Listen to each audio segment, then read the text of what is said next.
Freeman was actually once a suspect in another double police murder. Back in 1998, Melbourne detectives Gary Silk and Rodney Miller were executed while on stakeout in Moorabbin.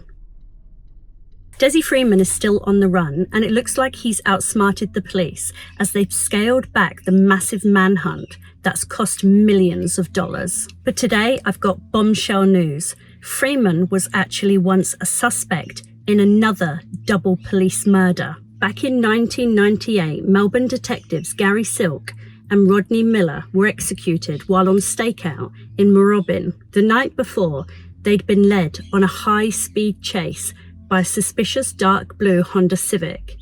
And Daily Mail can reveal Freeman once owned that same make and model car at the time and was repeatedly dragged in for questioning. An old friend told us that he was a person of interest in that murder for a while and interviewed about it more than once. And it eventually transpired that the particular case was riddled with police corruption, which just pushed him deeper into his anti-authority conspiracies. In July 2000, police arrested Bandali Debs and Jason Roberts. By 2002, both were convicted of the Silk Miller murders. Years later, it was revealed Victoria Police had fabricated and destroyed key evidence. One so-called dying word statement from Miller wasn't even written until 10 months after the shootings. Officers gave false statements and others altered statements to secure convictions.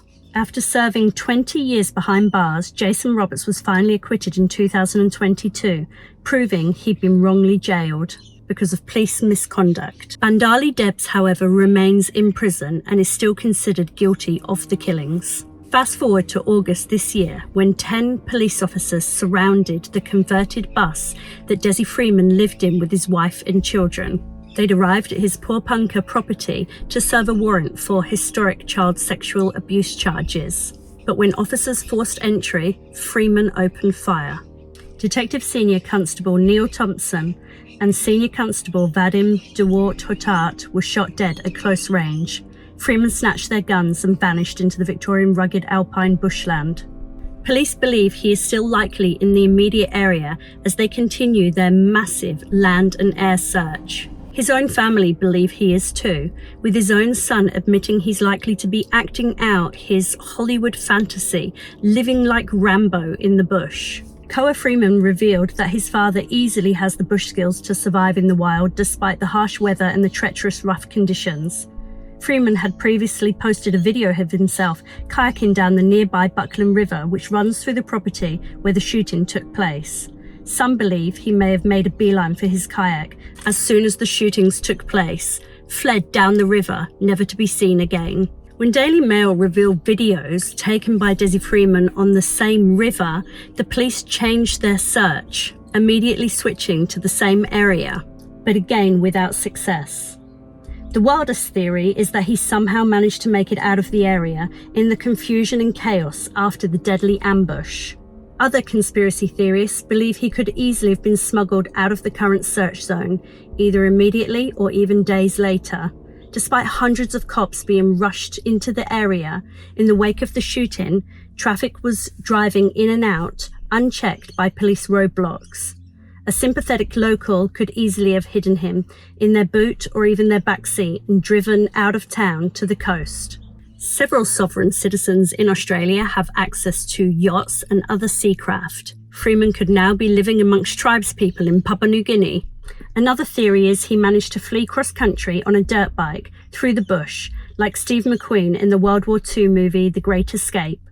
Some believe he could now be interstate and anywhere in the country. Others suspect the survivalist may have hidden a doomsday-type bunker, prepped with enough food and supplies to last him for months. An underground bunker could easily be undetectable by aerial police thermal imaging for weeks without ever once having to come up for air or supplies. He could also be hiding out in one of the many disused mine shafts, tunnels or caves, some of which are only accessible by diving underwater. Locals have stressed Freeman is also a renowned and highly skilled diver. Police believe the large sovereign citizen community may well be harbouring Freeman.